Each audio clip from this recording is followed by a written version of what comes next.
Hey guys, how's it going? DUJ2 here, and welcome back to Kingdom Hearts Union Cross.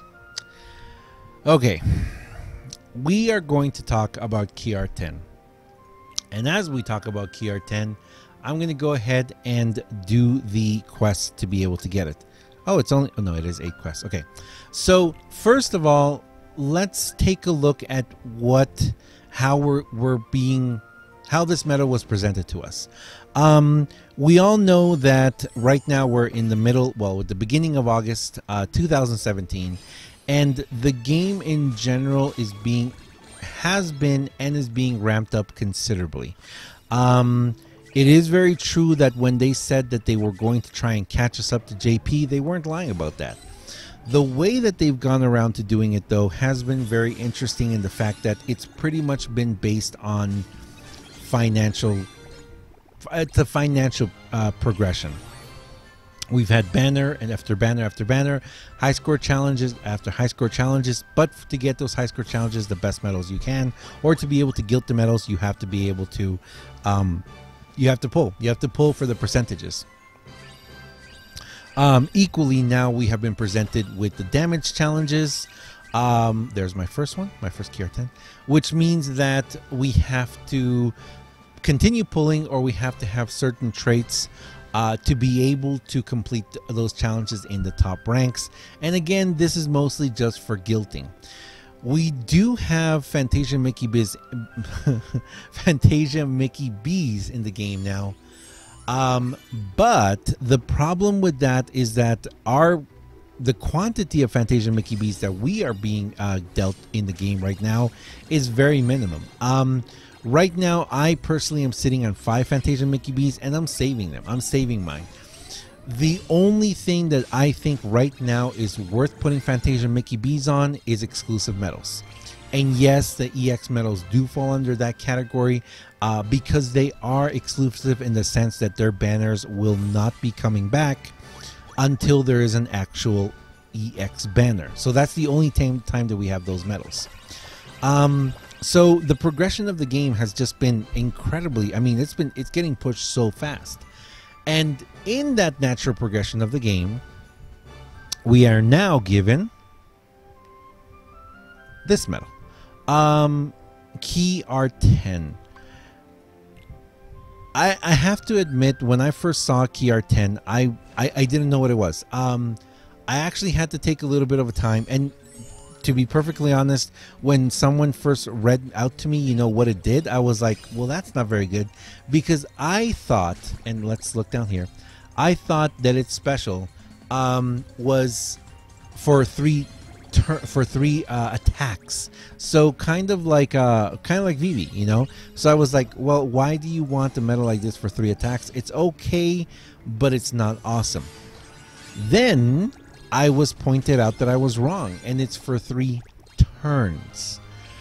So that right there is the very first red flag, I would say. So let's read this. It says deals 2 hits, raises PSM strength by 1 tier for 3 turns, lowers target's PSM defense by 1 tier for 3 turns, inflicts more damage to higher your HP. Now, if that sounds a little familiar, it's because there's my the second or third one. It's because that's what JNS does. Now, if we remember Jack and Sally, when it first came out, that game completely broke the game. And fortunately, well, fortunately or unfortunately, I guess, because they did honor what they said, and the medal was presented and given it to us with advantages which at that time were far beyond what we were expecting or ready for. It really came to make a big difference in the game. Now, for someone like me, who I was unable to guilt it right away, it actually presented me with something that was even more, something that even made the medal more overpowered. The people who got the medal, enough to the medal to guilt it at the beginning, guilted the medal. Guilted JNS, but people like me who were unable to guilt it, we kept it separate and waited and waited and waited, and all of a sudden traits became a part of the game. When traits became a part of the game, those of us who had saved our JNS and were able to guilt it and trade it and get a very good trait, double cast. It completely changed the game for us. The past 4 months, maybe, since traits came out, Jack and Sally not only became a staple in my Keyblades, but gave me a chance to be competitive in Coliseum. And because of Jack and Sally, I was able to rank very high, and it's just been a wonderful medal. Now, Jack and Sally for me, believe it or not, is becoming irrelevant. I actually can't run it in most of my Keyblades because I need more. I need more damage. I just need more in general. So it actually, believe it or not, Jack and Sally is slowly getting phased out. So now we have this medal. Okay. So you'd think if I say, well, if Jack and Sally is getting phased out, then is this medal still relevant for us right now? Short answer is yes, but in certain circumstances. The medal does exactly what JNS does. It does what JNS does. It hits a little harder. It's upright power instead of upright magic, and it lasts for 3 turns. And that is the key right there. 3 turns.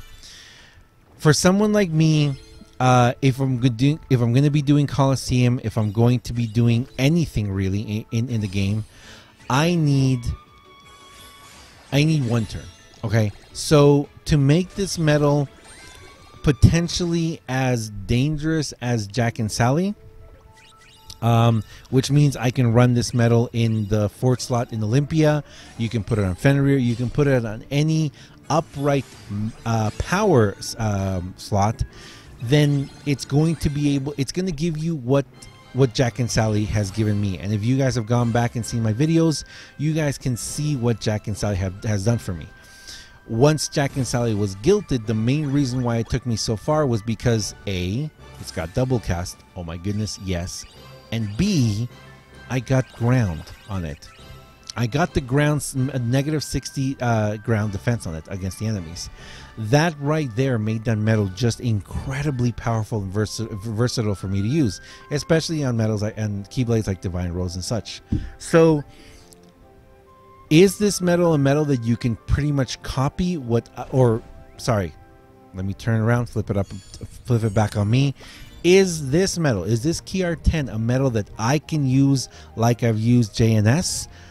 Yeah, if I get the exact same traits, I could potentially use this medal exactly the same way as I've used Jack and Sally along the way. But 3 turns. 3 turns. What does that mean? That means that for me, for what I want to use this medal for, this medal is absolutely ridiculously perfect for enemies that are going to be 3 turns and more. Raid bosses, even Union Cross and the such. This medal right here is going to give you that. Now, you have to realize this fact though. Let's say you're using Tyree and you're using 0.2 Kyrie, okay, in your Keyblade setup, and you throw this medal on. By the time you get to the third round, you're going to be carrying the 7, okay? Well, you're going to be carrying 5 there, aren't you? Yeah, you're going to be carrying 5 there. So you're going to be carrying 5 by the time you get to the 3rd round. But let's say if you were to get double cast on it. If you get double cast on it, after the 4th round, you're not after the 2nd round, you're not maximizing your setup. And if you're running any other medal in your Keyblade that also has the am I done? I'm done. If you're running another Keyblade in your setup if you're running another medal in your Keyblade that also does any other attribute buffs or debuffs, you're going to be wasting those buffs and debuffs. Does that mean that second cast is not a good trait for this medal? No, double cast is actually one of the best ones you can get because it is a buffing debuffing medal, and if you want to get that buff and debuff on the first round, the first turn, then yeah, definitely this medal will be great. So moving on to the category of what traits are best for this, it is a buffing debuffing medal, so double cast is kind of a no-brainer. Although remember, if you're running other by the third turn, you're already going to be carrying a 6 attribute up and 6 attribute enemy down just from this medal. So if you're running any other medal that also does the attribute buff or debuff, you're going to be wasting those. I look at this medal and I see rate. So for me personally, I would love to see a double raid. I would love to see a double raid on this medal. I'm not going to combine them yet. I'm not going to trait them yet. The reason for this is high score challenge. We are most likely going to get a high score challenge this Thursday. If it's a traditional high score challenge, then you're going to be able, look at this, you're going to be able to run 4 up, 4 down just running all these 4 medals. That's going to be pretty good, I think. If it's going to be another damage challenge, then yeah, might need to guilt this medal. And if we're trying to one turn, if you're trying to use this medal for one turning, you definitely need that double cast. You need a double cast and maybe a ground or an air. Because it's a power medal, your stronger magic enemies are going to be, they're going to be air. There's a couple air, but I think they're mostly ground. So ground and double cast would actually be very good if you're trying to do those one-turn setups, if you're going to try and do that, or if you're even going to be pulling this medal to Coliseum. Remember, this is a VIP medal, so if you purchase both weeks, which is $30, you are going to be able to guilt this medal and have one extra. It's got potential. It really has potential. The last thing I can tell you guys right now is what I said just a second ago. Don't combine it yet. Wait to see what the high score challenge is this week. For me personally, I want double raids. I really want double raid in this medal. I need to get Fenrir too, though. But I really want to see double raid on this medal. If I see double raid on this medal, I'm definitely going to be using it in that sense. Anyway, I'm going to leave it there, guys. I just kind of wanted to explain my thoughts on this KeyArt 10. I know a lot of people are kind of like, what's the point of this medal? It's a little too little too late. I don't think so. I think that it definitely is going to be a medal that's going to fit into our Keyblades and setups pretty good. Don't forget, it is a tier 5. It is a tier 5 with at its max a 2.72 damage multiplier. That's not too shabby. Tier 5, which means 150% if you get it. It's AoE. But the craziest thing there, the thing that just pushes out to me the most, is those 3 turns. The fact that you're looking at a 3-turn setup is just perfect if you're going to be running this as a raid. Because you have to think, what enemies are going to, what enemies am I going to last 3 turns against? I think that's where you really need to focus to be able to know how to use this medal. And again, it depends what you have. Look at your Keyblades, look at your medals, see where this medal is going to fit better for you, see who it's going to support, who it isn't going to support. Finally, for skills really quickly, if I get double raid, in this medal, of course I'm going to put a Lux skill on it. Hopefully we get more AB3 Max plus Luxes soon. If not an AB3 plus Lux, definitely it's going to go on this one. If I don't get that and I get, let's say, a Coliseum setup, maybe an AB4 Max, an AB4, to try and get as much damage as I can. But remember, it is also that up and down. So I think that just like I did with JNS, I wouldn't mind putting an AB4 plus APP on this medal. AB4 plus APP or an AB3 Max plus Lux, AB3 Lux, you know, if you're going to be using for raiding, which again, I really do hope that I do get the double raid so I can use this medal. Anyway, thank you very much for watching, guys. As always, I am DUJ2. This has been Kingdom Hearts Union Cross talking about KeyArt 10. There's my 4 KeyArt 10s now. Oh, wait.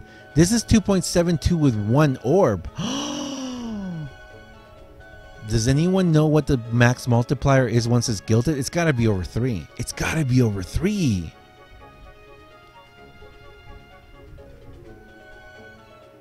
Oh, it only deals 2 hits too. Wow.